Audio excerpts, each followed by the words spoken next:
Well, so earlier today, this news outlet had just launched an investigation into allegations involving the South Carolina Democratic Party, particularly some allegations involving money, alleged sexual harassment, and some other indiscretions on the part of staff members at that organization. Now, while we were in the process of reaching out to party chairman Trav Robertson for his comment on those allegations, a story broke out of Washington, D.C. That story involves a prominent Democratic operative by the name of Jason Belton.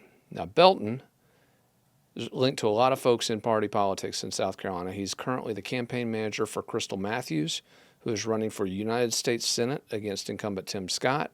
Prior to that, he worked for billionaire Tom Steyer in his bid for the 2020 Democratic presidential nomination. Also provided security to Majority Whip Jim Clyburn at a recent event, and is the third vice chairman of the South Carolina Democratic Party's Black Caucus.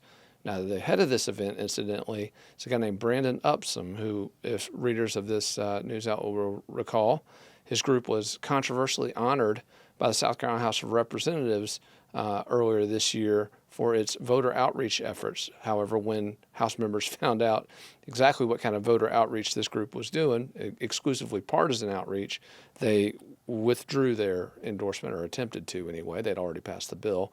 But anyway, we'll wait to see whether this guy gets honored as well by the House. But as I looked into Belton's case, it's a very interesting case. It's a serious drug ring. It's based out of California, and it involved multiple states receiving shipments of large quantities of cocaine. And in February of 2017, Belton and a co-defendant received nearly 9 pounds of cocaine in the mail from the leaders of this ring based in California. They're called the Inland Empire. So there you go. Sounds almost like a record label or something. I don't know. But again, if you've been a part of our audience for a long time, you know I'm much more libertarian than the mainstream press when it comes to such deals. But again, if you're running the campaign of a U.S. senator, someone who's arguing that they're upholding the laws, and you're under indictment for getting 9 pounds of coke, that's a problem. And as my headline says for Democrats, cocaine is a hell of a drug, right? Now, also, another interesting facet of this case, it is unresolved. This isn't a situation where Belton is off the hook. He's actually been scheduled to go to trial 4 times. Those dates have been delayed.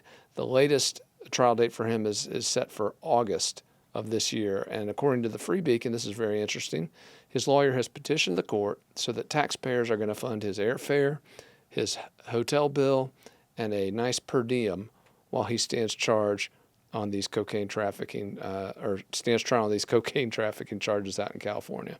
So nice to know he's well taken care of. Also of interest, his attorney petitioned a federal judge to make sure his ankle monitor was removed so that he could enter the South Carolina State House and lobby state lawmakers, because he's apparently a lobbyist in addition to a campaign consultant. So that's just the saga, again, of Jason Belton. Count on FITSNews to keep our readers up to speed, not only on how it unfolds, but more importantly, as we continue to investigate all of the allegations involving impropriety and illegality within the South Carolina Democratic Party.